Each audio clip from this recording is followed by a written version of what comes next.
인공아웃 수술 방법.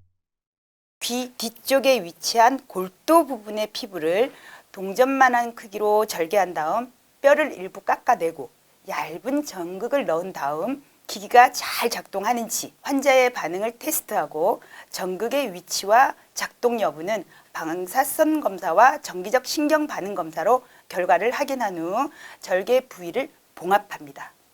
피부 절개 부분이 크지 않다면 녹는 실을 사용하기 때문에 실밥 제거는 하지 않습니다. 인공아웃 수술 소요 시간. 환자 상태에 따라 차이가 있으며 수술 시간은 대략 5시간 정도 소요됩니다. 수술 후 회복 기간과 매핑. 회복은 일반적으로 빠른 편인데요.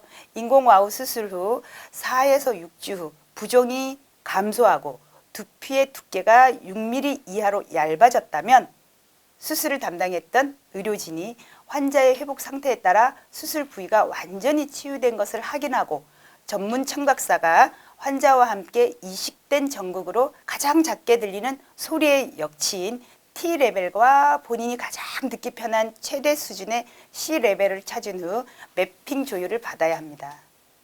초기 조율이 끝나면 어음 처리기를 활성화시켜 환자의 반응을 관찰하면서 불쾌한 소리와 쾌적한 소리를 찾기 위해서 약 1달간 일주일에 한 번씩 병원을 방문하여 매핑을 하면서 적절한 소리 자극의 강도를 정하게 되는데요.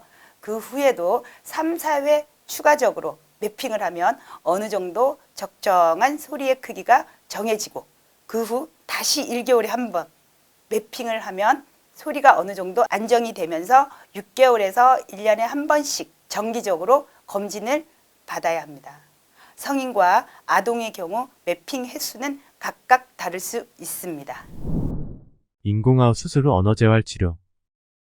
선천적이든 후천적이든 인공와우 수술 후 이식기에서 들려오는 소리는 원음과 다르기 때문에 청력 손실이 있었던 어린이는 발음을 교정해 주기 위해 주 1회 정도 재활 치료를 받아야 하며 원활한 대화를 하기 위해서는 충분한 기간 동안 언어 재활 치료를 꼭 받아야 합니다. 인공아웃 수술 부작용 및 후유증. 이식기 고장과 안면 신경마비, 자석이 이동될 수 있으며 수술 부위 환부 감염이나 알레르기 반응, 뇌막염, 혈종, 이식기 노출, 이식기 전기 위치 불량이 나타날 수도 있습니다. 주요 합병증의 유병률은 거의 5% 내외입니다. 극히 드물지만 수술 후 만족도가 떨어지게 되면 제거 수술도 가능합니다. 인공아웃 수술 후 유지 비용. 수술 후 유지 비용이 있습니다. 머리 부분에 달린 외부 장치가 노출되기 때문에 여름철에 땀을 많이 흘리는 경우 습기에 민감하며 아동의 경우 관리 소홀로 분실이나 파손 등으로 고장이 나는 경우도 종종 있습니다. 만약 분실이나 파손이 되었을 때 수리가 불가능한 경우 평생 외부 장치 1개를 추가로 요양급여를 받을 수 있으며 아동의 경우 2세트까지 요양급여를 받을 수 있습니다. 차후에는 본인이 부담을 하셔야 합니다. 재활의 필요성. 수술 후 언어 재활 치료는 의사소통 능력을 향상시켜주는 치료입니다. 수술한 병원이 집에서 멀다면 가까운 언어치료 재활센터에서 받으셔도 무방하지만 정기적인 언어평가는 가급적 수술을 시행한 병원에서 받으시길 추천드립니다. 막연히 인공아웃 수술을 했다고 해서 바로 소리를 잘 들을 수 있는 것은 아닙니다. 언어 습득을 위하여 수술 후 정기적인 청능 훈련과 언어 치료를 받으면 정상인들처럼 언어를 잘 구사하고 이해할 수 있습니다. 이미 말을 잘하던 성인이 청력을 잃어버려 인공아웃 수술을 받는 경우에는 이전에 들었던 소리와 다르게 들리기 때문에 뇌에서 새로운 소리를 받아들이려면 처음 몇 달간은 부자연스러운 소리, 기계음을 들을 수 있지만 지속적으로 매핑을 받으면서 소리를 듣는 연습을 하면 원래 들었던 소리와 유사한 음질로 잘 들을 수 있습니다. 말을 배우지 못한 아동의 경우에는 수술 후 지속적인 매핑과 언어 재활 훈련을 받아야 합니다. 이때 가족들의 지지가 매우 중요한데요. 유소와 아동의 경우 언어 발달은 만 2세 이전에 폭발적으로 진행되기 때문에 소리를 듣지 못하는 기간이 길면 길어질수록 뇌의 청각 중추가 좁아지기 때문에 청각에 소리 자극이 없을 경우 그 자리에 다른 감각 중추가 차지하게 되는 일이 발생할 수 있습니다. 최대한 어릴 때 와우 수술을 하는 이유는 아이의 언어 발달을 위해서입니다.